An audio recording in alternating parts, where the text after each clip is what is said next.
सांवरो हिल मिल उमड़त प्रेम हिलोरी, उमड़त प्रेम हिलोरी नवल किशोरी। यूं सुधली जो नवल किशोरी, यूं सुधली जो नवल किशोरी।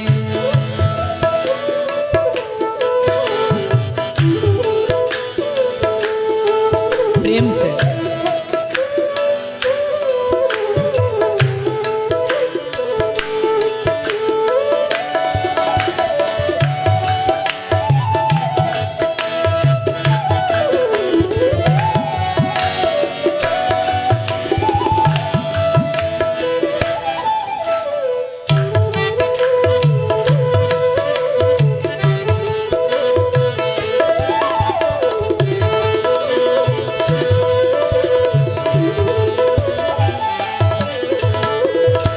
निसिवासर देखत ना अघाऊं, निसिवासर देखत ना अघाऊं। इतनो जांचत भोरी, इतनो जांचत भोरी नवल किशोरी। यूं सुधली जो नवल किशोरी, जब सुधली जो नवल किशोरी। वृंदावन की ललित लतन में, वृंदावन की ललित लतन गिनती की जो मोरी, गिनती की जो मोरी नवल किशोरी। यूं सुधले नवल किशोरी, यूं सुधले जो नवल किशोरी। यूं सुधले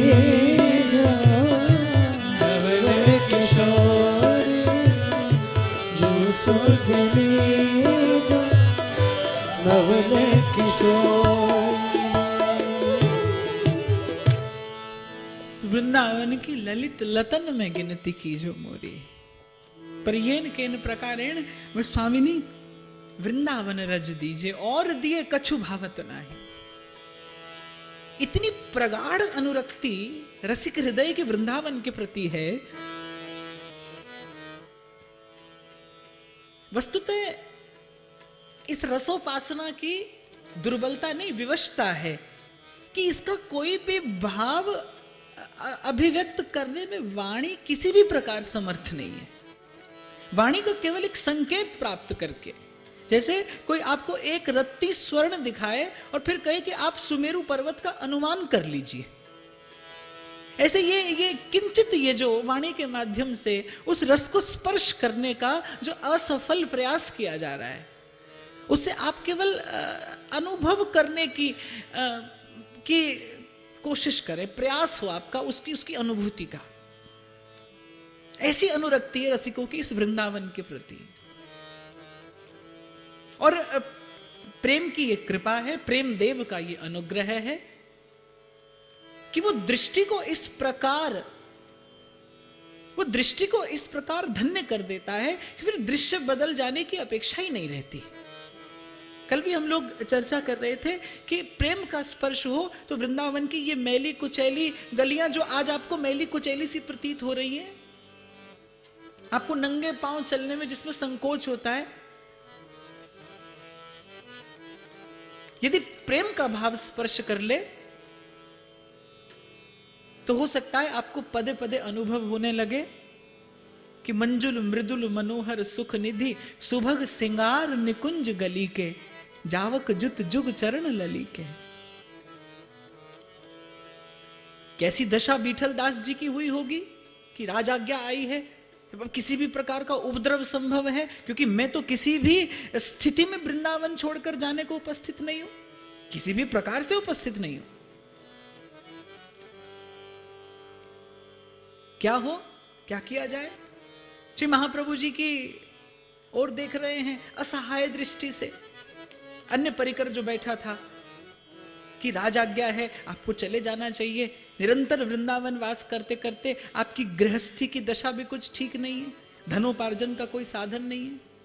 विठल दास जी रुदन करते हुए कहने लगे कि धन संपत्ति पद प्रतिष्ठा मान सम्मान संबंधी सुहृद ये तो मुझे प्रत्येक जन्म में मिलते आए हैं। भजन के अतिरिक्त जो संसार में है वो तो पशु को भी उपलब्ध होता है। वृंदावन धाम और कृपानाथ के चरणों का आश्रय, श्री महाप्रभु जी के श्री चरणों का सानिध्य, ये जाने किस कृपा से मुझे उपलब्ध हो गया है। मेरे प्राण व्याकुल हो जाते हैं केवल इस बात का चिंतन करने मात्र से कि मुझे वृंदावन से जाना होगा। बड़ी विकट सी स्थिति उपस्थित हो गई। सब लोगों ने अपना अपना भाव निवेदन किया। विठल दास जी और व्याकुल हो गए और फिर एक ही उपाय था, अब सौंप दिया इस जीवन का सब भार तुम्हारे हाथों में। राज आज्ञा श्री महाप्रभु जी के श्री चरणों में निवेदन कर दी। गुरु आज्ञा करी ऐसी कि मुझे प्रभु जो आज्ञा करेंगे मैं शिरोधार्य करूंगा। सेवक की अपनी कोई इच्छा नहीं होती, इसीलिए सबते सेवक धर्म कठोरा। उसकी अपनी कोई इच्छा नहीं है, उसका अपना कोई मन नहीं है। राजी रहो हंसो है मुख छवि, नहीं तुम सो कछु चाहिए। जी दे के जी के सुख दुख की चर्चा किस मुख कहिए। मन जिनका है वो मन की संभाल करें। महाप्रभु ने बड़े गंभीर स्वर में कहा, बीठल दास तुम्हारे यहां ते जायबे की बात को चिंतन करके मेरो हूं मन वियोग भावना सो व्याकुल है रहे हो है। पर बीठल दास या राजाज्ञा पाएवे के ताई तुमने कई प्रयास नहीं कियो। बड़ा सुंदर सूत्र दे रहे हैं महाप्रभु कि तुमने इस नौकरी को, तुमने इस पद को पाने के लिए कोई प्रयास तो किया नहीं, और जो बिना प्रयास मिले वो प्रारब्ध है। जो बिना प्रयास आपके पास दौड़ा चला आए, जो लाख पीछा छुड़ाने पर भी न छूटे, वो प्रारब्ध है। और भक्त के लिए यह आज्ञा है कि जो सुख दुख लगे रहे देह सो मिट जाए और लोक बढ़ाई।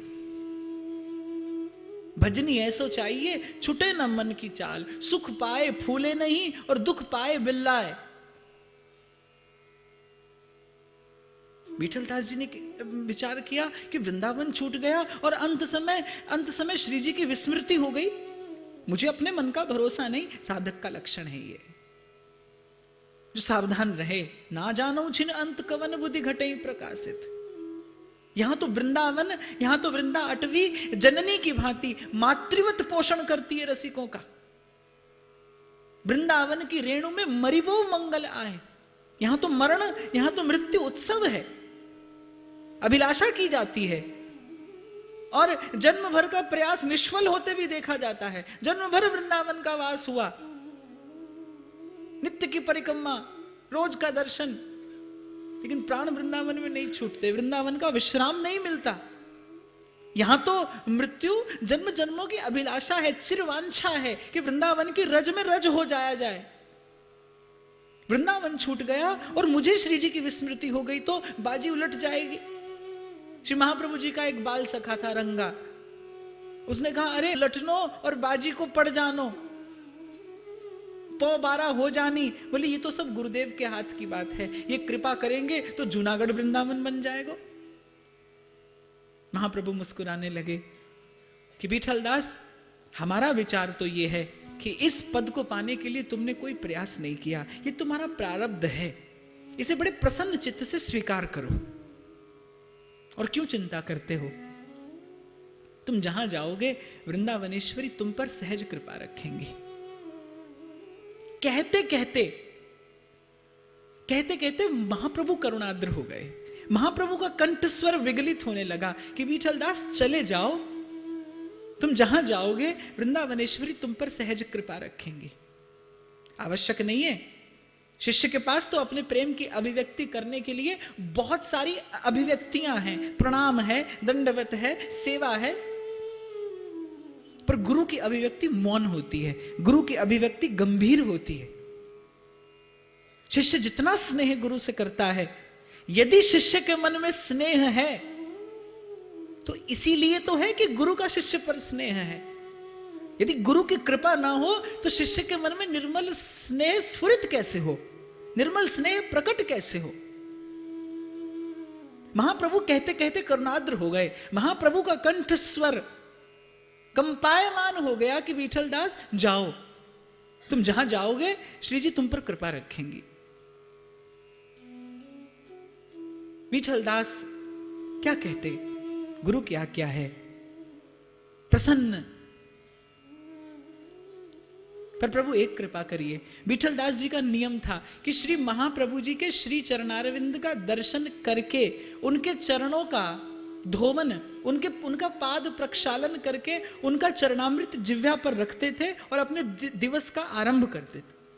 ये उनकी नित्य की दिनचर्या थी कि महाप्रभु जी के चरणों को धोकर उनका चरणामृत शिरोधार्य करके श्री महाप्रभु जी का दर्शन प्राप्त करके वो अपना दिनचर्या आरंभ करते थे। तो कृपानाथ आपकी मुझ पर इतनी कृपा हो जाए कि मेरा ये नियम ना टूटे, मेरा ये व्रत ना टूटे। यदि आपकी आज्ञा हो तो मैं आपका एक चित्र बनवाकर अपने साथ ले जाना चाहता हूं।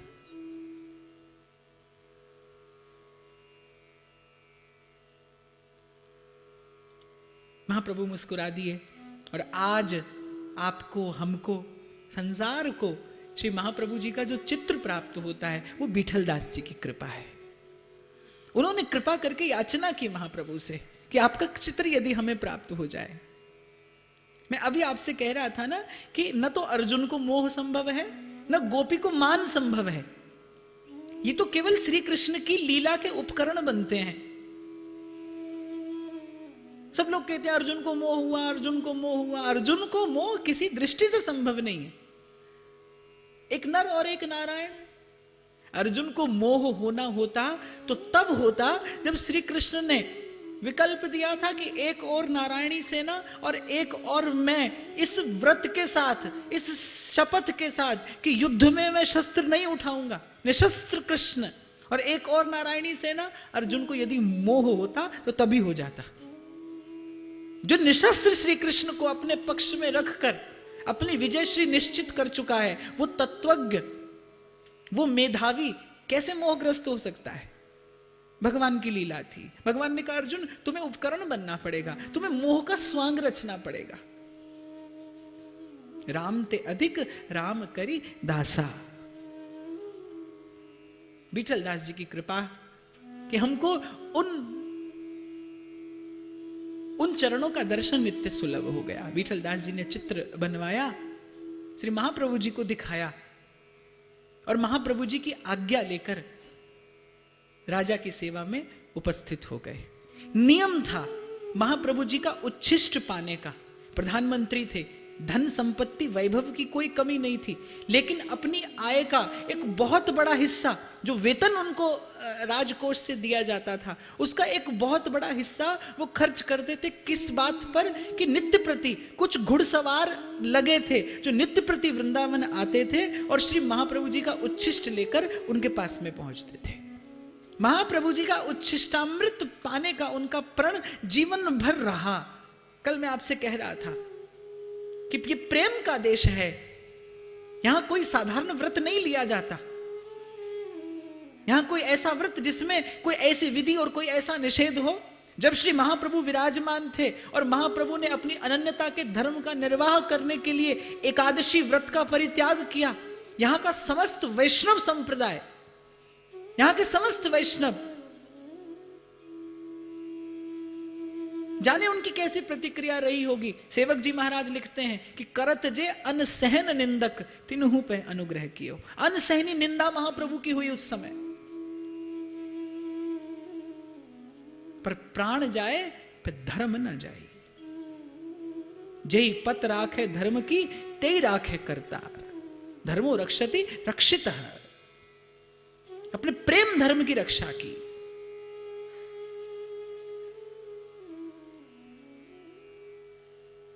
राज आज्ञा में उपस्थित अपना नित्य प्रति का सेवा का नियम पूर्ण कर राजा की सेवा में उपस्थित हो जाते। एक बार संयोग ऐसा हुआ, राजा के मन में द्वारिका जाकर श्री द्वारिकाधीश का दर्शन करने की इच्छा हुई। तो सब लाभ लश्कर के साथ राजा द्वारिका पहुंचा। विठलदास जी भी संग थे, प्रधानमंत्री थे, संग रहना आवश्यक था।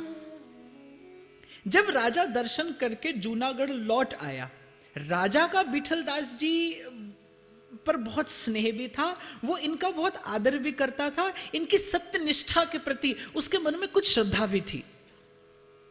राजा का विठलदास जी पर ऐसा स्नेह और ऐसा आदर देखकर कुछ विद्वेषी लोगों को बड़ी पीड़ा होती थी, बड़ी ईर्ष्या होती थी। आज हम जिस भाव से चर्चा में प्रविष्ट हुए कि जीव अपना कार्य करता है, प्रभु अपना करते हैं, माया अपना कार्य करती है और अंतिम श्वास तक करती ही रहती है। माया का कार्य है जीव को प्रभु से विमुख करना। सन्मुख जीव को वो और बल से विमुख करने का प्रयास करती है, क्योंकि जो विमुख है, जिसको सुध नहीं है, जिसको ये नहीं पता कि मैं मनुष्य हूं। अच्छा, एक और बात आपसे बताता हूं। जिसके जीवन में भजन नहीं है, जिसके जीवन में साधन का प्रयास नहीं है, अर्थात कि वो ये जानता ही नहीं कि मैं मनुष्य हूं, वो नर पशु है और वो उसकी पशुता उसकी चेष्टाओं से प्रकट हो जाती है। उसकी वो पशुता प्रकट हो जाती है। संस्कारहीन, आचारहीन, सदाचारहीन, विचारहीन, उसके जीवन में कुछ नहीं है। उसके जीवन में शुद्धता नहीं है, पवित्रता नहीं है, निर्मलता नहीं है, वैचारिक पावित्र्य नहीं है उसके जीवन में, कुछ भी नहीं, केवल भोग और विलास, पशुवत जीवन। तो जो ये जानता है कि मुझे भजन करना है, जो जिसके जीवन में भजन का प्रयास है, वही मनुष्य है। वो जानता है कि मैं मनुष्य हूं।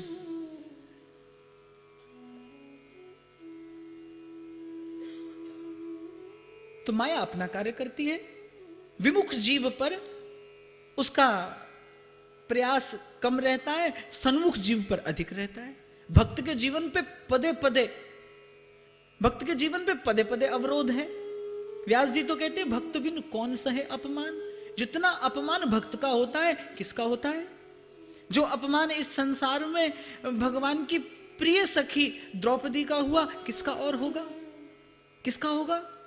इतनी पीड़ा कौन सहेगा? और प्रणाम करना चाहिए, प्रणाम करना चाहिए द्रौपदी के रूप में मूर्त भगवान की भक्ति को और भक्ति जन्य उस शील को कि जिसके पुत्र ये पीड़ा, ये तिरस्कार, ये प्रताड़ना देते हैं, वही राजमाता गांधारी सभा में उपस्थित होती है तो अपना क्रोध एक ओर करके भूमि पर आंचल बिछा के सबसे पहले उस मां को प्रणाम निवेदन करती है। इसीलिए तुलसी बाबा कहते हैं, भक्ति स्वतंत्र सकल गुण खानी, सर्वकाल कल्याणी है भक्ति, सर्वविधि मंगल मूला है भक्ति, सर्व सद्गुणों की प्रसवकारिणी है भक्ति।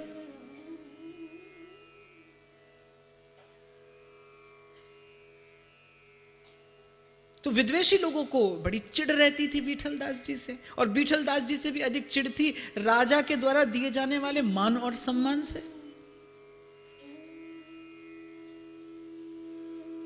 जब आपने कभी देखा हो ऐसा दृश्य, जब हाथी चलता है ना, तो गली के कुकर भौंकते हैं। उनसे कोई पूछे क्यों भौंक रहे हैं, कारण क्या है भौंकने का, तो वो हाथी की जो उन्मत्तता है, हाथी की चाल अगर कभी देखी हो, देखिए आज के बेचारे मनुष्य को कहां हाथी दिखाई देता है, टीवी में ही देखा होगा। तो वो जो उसकी उन्मत्तता है, गज क्या है? वैभव का प्रतीक है। गज क्या है? ऐश्वर्य का प्रतीक है। श्री लक्ष्मी जी का वाहन है। लेकिन जब लक्ष्मी नारायण से युक्त हो, अकेली लक्ष्मी का वाहन कुछ और है।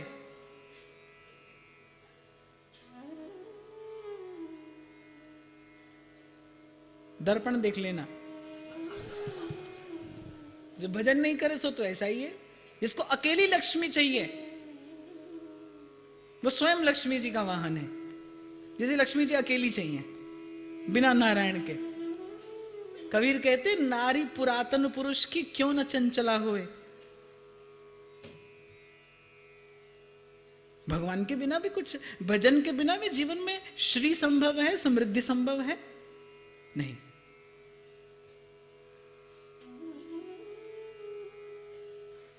तो कान भरने शुरू किए विद्वेषियों ने। कैसे कि उनको एक अवसर मिल गया कि अब तो ये बात सुनकर तो राजा को दंड देना ही पड़ेगा प्रधान सेवक को। क्या अवसर कि जब राजा गया द्वारिकाधीश दर्शन करने, लौटकर आया जूनागढ़, सब लोग दर्शन करने गए लेकिन श्री विठलदास जी दर्शन करने नहीं गए। धर्माधिकारियों ने समय लिया राजा से। ये जो धर्माधिकारी होते हैं ना, धर्माधिकारी ये बड़े भयंकर लोग होते हैं। मीर कहता है कि इन मजहबी अमीरजादों से मत मिलाकर अमीर, इन मजहबी अमीरजादों से मत मिलाकर अमीर। हम भी गरीब हुए हैं इन्हीं की दौलत से, हमने भी जन्म इन्हीं के पीछे गंवाया है।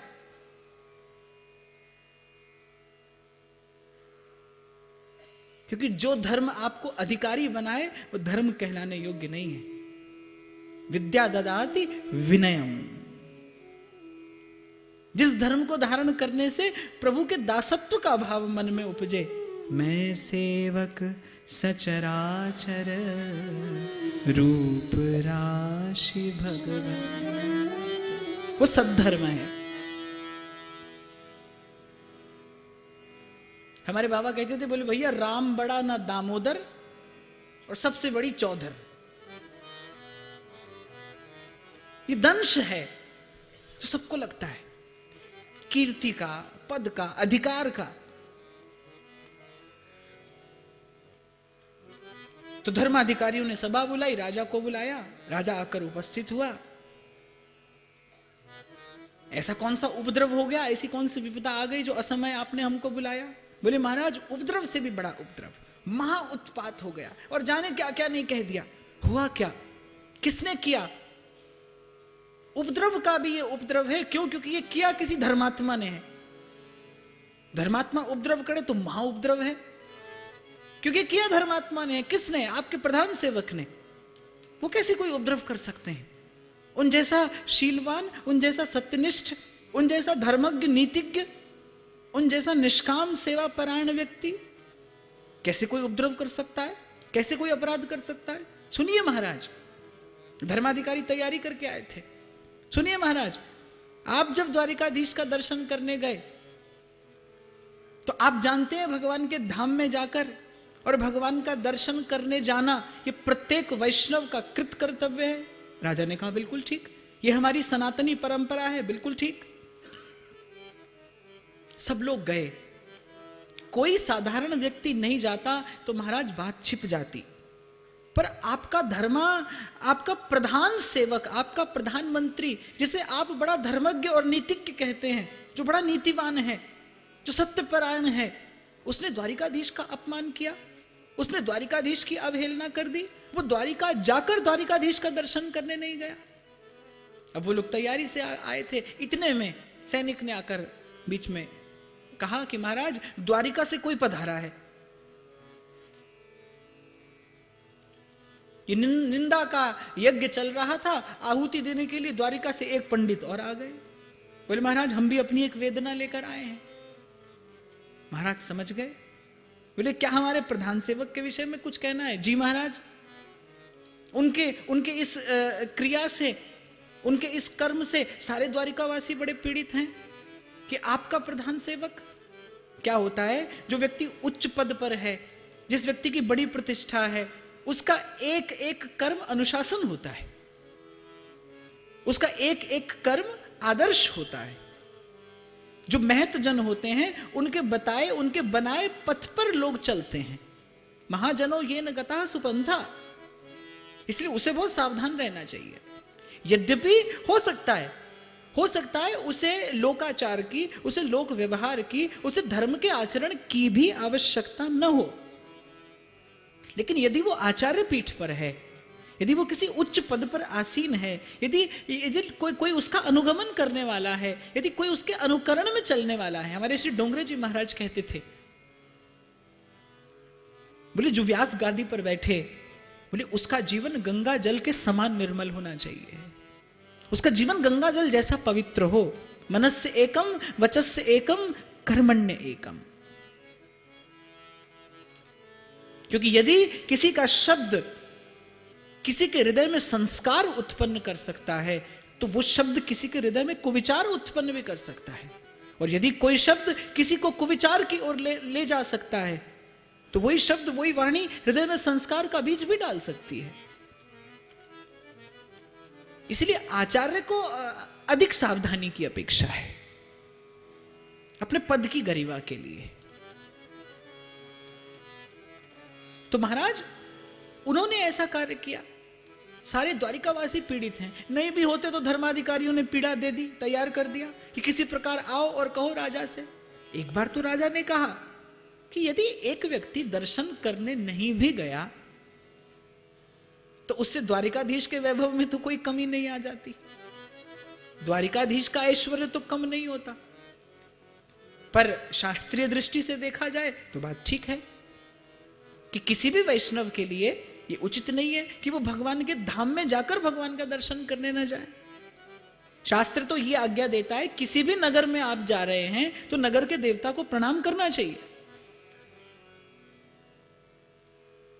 अब आज तो नगर देवता कौन होता है कोई जानता भी नहीं, तो चलो नगर देवता की छोड़ो, भगवान के धाम में जाओ तो भगवान को प्रणाम करने अवश्य जाना चाहिए। और पहले सर्वप्रथम जाके पहले प्रभु को प्रणाम निवेदन किया जाए। अभी तो क्या होता है ना, यहां से चले और बिहारी जी तक पहुंचते पहुंचते तो जाने मार्ग में कितने काम निपटा लेते हैं।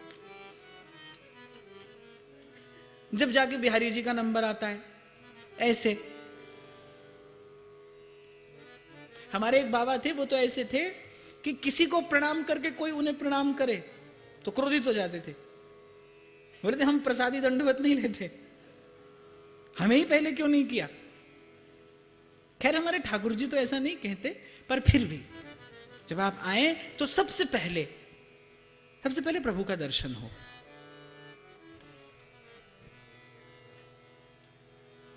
तो राजा ने कहा कि नहीं भी गए तो कोई बात नहीं, पर धर्माधिकारियों ने कहा नहीं महाराज, वो आपके प्रधान सेवक हैं, उनकी क्रिया की प्रतिक्रिया सारे सौराष्ट्र में हो रही है, ये उचित नहीं है। अगर आपने भी इस बात को आश्रय दिया तो सनातन धर्म का खंडन करने का अपराध आपके सिर होगा, आप इस पाप के भागीदार हो जाएंगे। देखो एक दृष्टि से तो बात ठीक है, पर जब दृष्टि प्रेम की हो तो सब नियम कुछ और हो जाते हैं, सब नियम कुछ और हो जाते हैं। खैर राजा ने कहा कि बुलाकर लाया जाए विठलदास जी को। विठलदास जी सभा में आकर उपस्थित हुए। आज राजा ने विठलदास जी को बैठने को नहीं कहा। विठलदास जी समझ गए कि अवश्य मुझे आज एक अभियोगी की भांति उपस्थित होने के लिए कहा गया है, एक अपराधी की भांति आया हूं मैं, क्योंकि मुझे बैठने के लिए नहीं कहा। राजा ने कहा कि आप पर एक अभियोग लेकर ये सब आए हैं, पर सबसे पहले सत्य की परीक्षा मैं स्वयं करना चाहता हूं। आप हमारे साथ द्वारिकाधीश गए, क्या आप द्वारिकाधीश का दर्शन करने नहीं गए? विठलदास जी ने कहा जी मैं नहीं गया, ये बात सत्य है। राजा को क्रोध आ गया। ऐसा क्यों? क्योंकि आपका कार्य करते करते समय चला जाता था और जो समय बचता था उसमें मुझे अपनी उपासना सम्यक प्रकार से निर्वाह करनी थी, मेरे पास समय नहीं था। राजा ने कहा कि इस प्रकार का उत्तर किसी भी भांति स्वीकार्य नहीं है कि आप भगवान के धाम में गए और आपके पास भगवान के दर्शन को समय नहीं था। आपका ये उत्तर किसी भी प्रकार मान्य नहीं है। उत्तर स्पष्ट करिए, आप क्यों नहीं गए? विठलदास जी ने कहा कि प्रभु मैं वृंदावन विहारी का उपासक हूं, द्वारिकाधीश वृंदावन की इस उपासना में कहा जाता है ब्रजे वने निकुंजे श्रेष्ठ्यम त्रोत्तरोत्तरम। द्वारिकाधीश का तो यहां पर नाम भी नहीं है। द्वारिकाधीश को तो ब्रिजवासी बहिरंग स्वरूप मानते हैं, या सीधे शब्दों में कह लो उन्हें तो वो कृष्ण स्वीकार ही नहीं करते। कोई होगे उनका कोई परिचय नहीं। ब्रजे, यहां उपासना आरंभ होती है कहां से? ब्रज से। जो भज देखे जसोदा को नंदन, वहां से। ब्रजे वने, जो यशोदा मैया की क्रोड़ में क्रीड़ा करते हैं, नंद बाबा के प्रांगण में क्रीड़ा कल्लोल करते हैं, सर्वप्रथम वो। और फिर जो सुबल मधुमंगल श्री दामा आदि के साथ वन में कौतुक करते हैं, गोचारण के लिए पधारते हैं, सखाओं के साथ हास विनोद करते हैं, फिर वो। और फिर वने, वृंदारण्यम स्वपदरमणम प्राविशद गीत कीर्ति। फिर वो वन विहारी, भगवान पीतारात्रि शरदोत्फुल्ल मल्लिका वीक्षरन्तुं मनश्चक्रे योगमाया उपाश्रितः। वो गोपीजन वल्लभ जो गोपांगनाओं के संग कालिंदी के उस पावन पुलिन पर उस महारास रस का विस्तार करते हैं, वो रस विलासी, वो गोपांगनाओं को देव मुनि दुर्लभ रस प्रदान करने वाले गोपीजन वल्लभ श्री कृष्ण। फिर वो, और फिर सबसे जो श्री कृष्ण का चरम और परम रूप है, जो श्री कृष्ण का विशुद्धतम स्वरूप है, जिसके लिए भगवान अपने श्रीमुख से गीता में कहते हैं कि मनुष्याणाम सहस्रेषु कश्चित यतति सिद्धयः और यततामपि सिद्धानाम कश्चित वेत्ति तत्वतः। निकुंजे, निकुंज मंदिराधीश्वर रसघन मोहन मूर्ति विचित्र केली महोत्सवोल्लसितम राधा चरण विलोडित रुचिर शिखंडम हरिम वंदे। तब मेरे नैन सिरात किशोरी, जब तेरे नैन निहारों, कोटि काम रति कोटि चंद वदनार विंद पे वारों। चापत चरण मोहन लाल कुंवरी राधे प्रजंक पौड़ी सुंदरी नवबाल। यहां वृंदावन की सघन कुंज में श्री महाप्रभु जी तो श्री कृष्ण का स्वरूप दर्शन कराते हैं अपने भाव पूरित नेत्रों से। कालिंदी तट कुंज मंदिर गतो योगींद्र वद्यत पद ज्योतिर्ध्यान परह सदा जपति याम प्रेमाश्रु पूर्णो हरि। हरि मानस मंदिर मध्य बसे, जो अपने हृदय में सदा प्राण प्रिया के चरण कमल विराजमान रखते हैं और कालिंदी के कूल पे किसी सघन निकुंज मंदिर में विराजमान होकर योगींद्र की भांति आसन लगाकर, ऐसे योगी भ्रिकुटी के मध्य में किसी अद्भुत प्रेम ज्योति का ध्यान करता है, ऐसे जो श्री प्रिया जी के चारों चरणों की नख चंद्र चंद्रिका का ध्यान करते हैं, ऐसे श्री हरि, ऐसे श्री कृष्ण।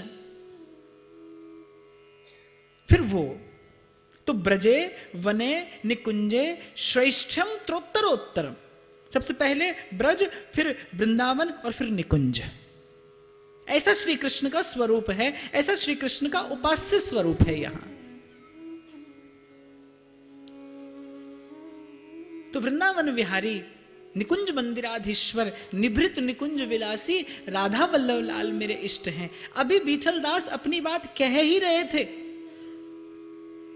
कि धर्माधिकारी बीच में बोल पड़ा, बोले हमने सारे शास्त्र पुराण पढ़ के देख लिए महाराज, वैष्णवों और शैवों में भेद होता है ये तो हमने पढ़ा है। चलो रामोपासक और कृष्णोपासक भी अलग होते हैं ये भी हमने देखा है, परंतु श्री कृष्ण के उपासकों में भेद, ये बात तो आपके ये महान धर्मात्मा प्रधानमंत्री जी कह रहे हैं और हम सुन रहे हैं। पहली बार ऐसी बात सुनने में आई है। विठलदास जी ने कहा कैसे आती, क्योंकि जो आपने पढ़ा है वो बेचारे वेद, वो बेचारे पुराण और वो बेचारी निरीह पोथियां कहां स्पर्श कर पाती हैं प्रेम का। पोथी कहां प्रेम का स्पर्श करती है, करती तो क्यों कबीर कहते पोथी पढ़ पढ़ जग मुआ। कबीर तो कहते हैं उल्टे हानि हुई है इससे। पंडित भयानक होए, हानि कैसी हुई कि मनुष्य जो जिसने पढ़ा वो ज्ञान लव दुर्विदग्ध हो गया, कि जानता तो कुछ नहीं और उसे ये लगता है मैं पता नहीं क्या जानता हूं। बहुत सारे ऐसे श्रोता होते हैं महाराज, वो हमसे पहले वाक्य पूरा कर देते हैं। वो जानते खूब पढ़ लिए, खूब सुन लिए, खूब सीख लिए, खूब समझ लिए,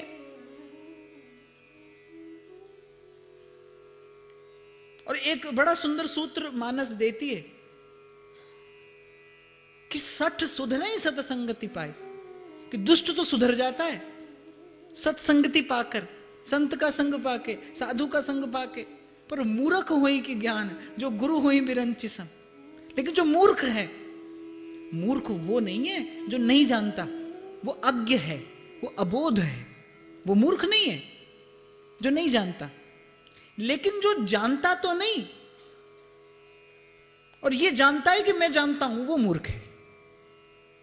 उसके लिए तुलसी बाबा कहते हैं मूर्ख होई कि ज्ञान जो गुरु हुई बिरंची सम। बोले ब्रह्मा भी गुरु हो जाए उसको नहीं समझा सकते। और बाबा फरीद एक बड़ी सुंदर बात कहते हैं, विठल दास जी बेचारे कैसे कैसे उन कुलीन, उन धर्माचारियों के मध्य में अपना प्रेम भरा हृदय, अपनी भाव भरी बात कह पाते। बाबा फरीद कहते हैं कि ध्रुवदास जी कहते हैं रहन देत नहीं और रस यह प्रेम की टेक। प्रेम जिस हृदय में आएगा वहां उस हृदय में वो अपने अतिरिक्त फिर किसी अन्य को नहीं रहने देगा, वहां केवल अकेला रहेगा। बाबा फरीद कहते हैं इश्क ते आतिश, आतिश माने बारूद, बोले इश्क ते आतिश डूही बराबर। वो अपने सूफी अंदाज में कहते हैं इश्क ते आतिश डूही बराबर, अत्ते इश्क दा ताउत खेरा आतिश साड़े कख ते कर। बोले बारूद से तो क्या है, तिनके जलते हैं। आतिश साड़े कख ते कनेरा ते इश्क साड़े दिल जेड़ा आतिश नु पानी बुझावे। बोले उसे पानी बुझाता है, जो आग बारूद से लगी है उसे जल बुझा देगा। आतिश नु पानी बुझावे कोई दस से इश्क दा दारू केड़ा। और जब कुछ नहीं मिलता तो आखे गुलाम फरीदा उथे कुछ नहीं बचदा जिथे इश्क ने ला लिया डेरा। वहां पर कुछ नहीं रहता, वहां पर केवल एक प्रेम रहता है। उसे फिर ना लोक की लाज ना कुल की कान। जा दिन ते नंदलाल लखे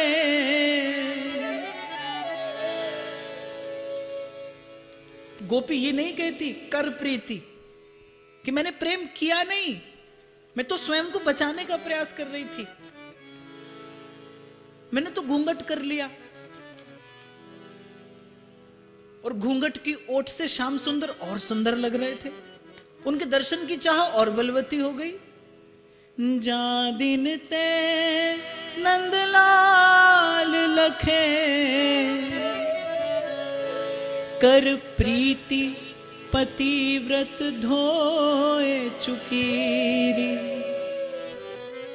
अब लाज धर्म कहा सिखवे सखी, होनी होती सो तो होए चुकी। तो अब क्या समझाने आई है मुझे? उद्धव आए तो गोपी कहती उद्धव मन नहीं हाथ हमारे, रथ चढ़ संग ले गए मथुरा। बोले जब वो रथ चढ़े तो संग ले गए, मन हमारे हाथ है कहां? तो धर्माधिकारी कहने लगे कि रामकृष्ण में भी सुना है भेद है, पर कृष्ण और कृष्ण में भेद ये तो हमने कभी सुना नहीं। और पोथी पढ़ने वालों के भाग्य में प्रेम की बात कहां? उनके भाग्य में ये सुख कहां? उनके भाग्य में ये प्रेम जन्य आनंद कहां? यहां तो ललित किशोरी कहते हैं इस आवरू के मटके को चौरस्ते पे फोड़े। व्यास जी सुनो तो वो तो बात और अटपटी लगेगी। व्यास जी तो कह रहे हैं व्यास कुलीनन कोटि मिल। कुलीन माने जो कुल के अनुरूप अनुकूल आचरण करे, शीलवान हो, धर्मज्ञ हो, नीतिवान हो, वो व्यक्ति कुलीन होता है। सदाचार में जिसकी बड़ी निष्ठा हो। तो व्यास कुलीनन कोटि मिल और पंडित लाख 25। और बोले 25 लाख पंडित। बात तो अटपटी है, पर मैं नहीं बोल रहा, व्यास जी बोल रहे हैं, तो कहने में कोई संकोच नहीं है। व्यास कुलीनन कोटि मिल पंडित लाख 25 और स्वपच भक्त की पानही। तराजू हो और एक पलड़े में एक चांडाल भक्त की पादुका रखी हो, पादत्राण, जूती।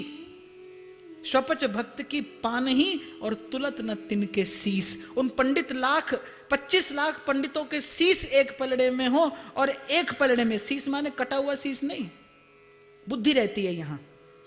उनका जो संचित ज्ञान है वो कह रहे हैं व्यास जी। बुद्ध मनोज्ञया। महापुरुषों की वाणी ऐसी होती है। इसलिए मैंने कहा था बुद्धिमानी से मत सुनना, सावधानी से सुनना। तो एक पलड़े में वो 25 लाख पंडितों का ज्ञान हो। आप सोचोगे व्यास जी अच्छी मारकाट मचा रहे हैं, पंडित लाख 25। सच बताओ, मन में आई थी ना ये बात, इसीलिए कह दी मैंने। तो बोले तो